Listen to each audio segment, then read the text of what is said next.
I dag er vi på Silkeborg Gymnasie for at undersøge udvalget i kantinen. Usund mad det er jo langt fra den bedste forudsætning, men sådan for at lære noget. Det er ikke så godt for indlæringen. Det burde være mere varieret kosten, man også bliver mæt, kan man sige. Ja, man får ikke usund alligevel. Jo, det frister jo. Ja, Men det er ikke godt. Hvad synes du om, at der bliver solgt usund mad i kantinen? Altså, jeg synes, det er helt fint. Altså, nogle gange så har man bare lige brug for noget god energi, så er det lige et godt boost. Så eleverne har delte meninger, men hvad siger kantinepersonalet selv, og hvad siger en ekspert? Tanker gør jer om det mad, I serverer? Hvad er jeres holdning så til den usunde mad, I serverer?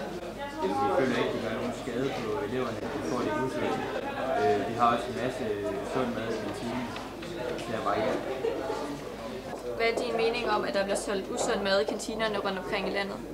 Det er skidt for de unge med det usunde mad, fordi at deres blodsukker det stiger hurtigt, men det falder lige så hurtigt.